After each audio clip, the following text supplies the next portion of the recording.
Welcome to Khanversations. I'm Muqtedar Khan, your host, and in this particular episode, I'm going to essentially review the annual NATO summit that was recently concluded in The Hague, Netherlands.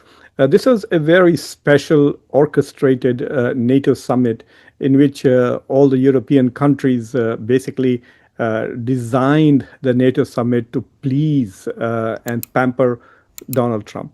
The idea of this summit seems to be to reduce the gap between the United States and Europe on the NATO issue.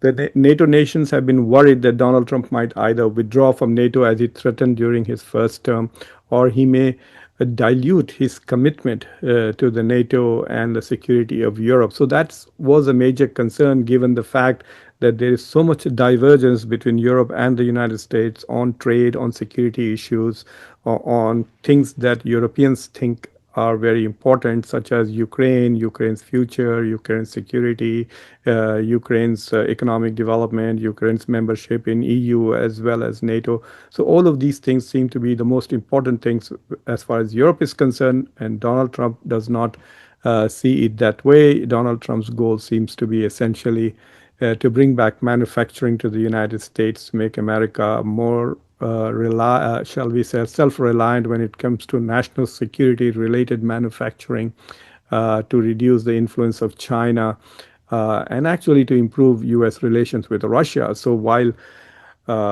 Europeans are trying to reduce the influence and the power of Russia, to marginalize it, to treat it as their enemy, Donald Trump seems to be going in the opposite direction. He wants to make Russia a kind of a partner of the United States, or at least reduce the tensions between the US and Russia that existed during the time of Joe Biden. So this was, in that sense, you can say, a very unusual NATO summit.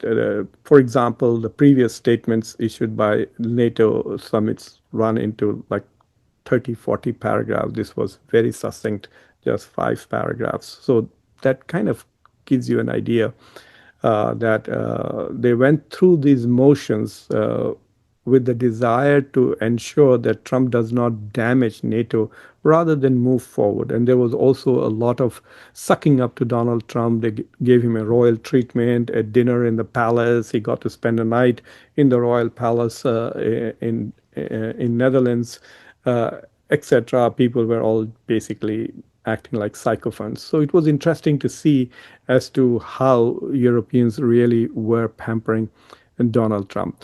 So there are a few takeaways that I want to comment on. The biggest achievement really is, on paper at least, the commitment by all NATO countries except Spain that they will increase their defense spending to 5% of their GDP. That will be huge. The United States GDP is $30 trillion. The Europeans are about 20. So you're looking at $50 trillion GDP. 5% of that would be about $2.5 trillion budget. So the current defense budget of NATO would be $2.5 trillion, or 2.5 times that of the United States current defense budget. That's huge spending. Most European countries are going to struggle to meet with that, but they're going to review it in 2029, which means the review will most probably say that most countries fail to reach that target, but the Europeans clearly are hoping that Donald Trump will not be president in 2029. His term ends in 2028. So the review will be with a new president in the White House. Spain is the only country which objected to it, and Donald Trump basically berated Spain and threatened to use tariffs and economic tools at his disposal to basically tame Spain and try to force it to meet this benchmark. But nevertheless, this was the big achievement of this NATO, that at least countries on paper were committed to increase their defense budget. The 5% defense budget, as I said in the preview, basically is 3.5 hardcore defense budget on operations, military equipment, on salaries of soldiers, etc., and then 1.5% on cyber, economic resilience, etc. So related. So basically, it just means that they have to move from 2% commitment to 3.5%. and then they can just add some existing items and saying, oh, this is part of the 1.5%. So basically, they have to raise the budget by 1.5%. I'm not very sure whether they will be able to do that. European economies are not really doing very well. Their growth rates are, for example, Germany's growth rate is practically zero. So, and France is about 1%, and Britain is just about there. So I'm not very sure that they can. And given the size of their welfare states and the burden of welfare activities, I'm not very sure they can make that benchmark. But one interesting thing that the Europeans did this time was to completely, not completely, but to a great extent, marginalize the Ukraine issue. There was no talk about Ukraine inevitably becoming member of NATO or rushing or coming up with a fast track to make Ukraine a member of NATO. So that seems to have been dropped from the agenda here, and also the language that in the past focused on treating Russia as an enemy, even that basically was sidelined. And Zelensky himself was not invited to the main dinner, even though he did get to meet in an extended meeting with Trump at the end of the summit. We have yet to get details of what really transpired in that, but there seems to be that Trump is softening his position, and he might extend some Patriot missile support to Ukraine. We will see what happens with that. Even though Russia continues to remain a designated long-term threat, there was no specifics of what NATO would be doing with regards to Russia. But it appears that the whole purpose of this summit was basically to avoid giving Trump an excuse or an opportunity to bash NATO or diminish its importance. NATO is very critical to Western global hegemony and the security of Europe, given the rise of China and the increasing military aggressiveness of Russia. And so NATO is important for Europe. I don't think it is that important for the US, but there are lots of people in America who really think that the purpose of the United States is basically to protect Europe and Israel. Apparently, that's what they think. And many of these people are in power. They are in the Senate. They are in the government. They are in the executive.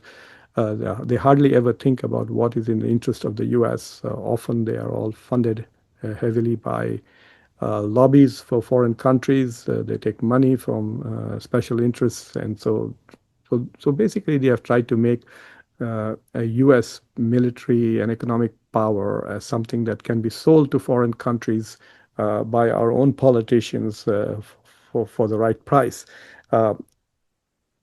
What was missing was a serious discussion about the United States' role with regards to Iran or the Middle East. But given the fact that NATO is about transatlantic relations and security of Europe, we can say, okay, fine, they don't want to talk about what happened with regards to Iran. But the European nations did meet with the foreign minister of Iran just before the summit. So I thought that there might be some discussion about that, but that was not that then really didn't happen. We will see going forward. There are at least 3 more summits that Donald Trump will attend. And the war in Russia and Ukraine continues. The Europeans on their own are still committed to funding Ukraine and imposing new sanctions against Russia. We will see whether the United States will be with them or not with them or even against them. And there is a new development which I find very interesting, where European countries and Canada have come together to come up with a defense allocation of 150 billion euros, about roughly close to $175 billion, which they're going to spend collectively on acquiring new weapons, basically for Europe and Canada. But one of the caveats in that understanding is that only 35% of weapons can be bought from outside the signatories to that procurement agreement, which means that they have limited how much weapons you can buy from the United States. So only one third of that can be bought. So maybe only $60 billion can be spent on buying F-35s or other American weapons, and about $120 billion will be spent on basically developing domestic or European and Canadian defense industry. So that was an interesting thing, and I thought Trump would take a shot at it. Maybe it has not caught his eye. So it'll be interesting to see when that deal is completely finalized, because Canada has to agree to certain European Union trade conditions before it can become part of that deal. But the Europeans, with or without Canada, will be moving forward to essentially increase their self-reliance on defense equipment. So we will keep an eye on what's going on. And so I hope you found this review of the NATO summit useful. So please subscribe to Khanversations, like this video, press the bell icon, and don't forget to share this video with your socio-political network. Until next time, I'm your host, Muqtedar Khan. Take care.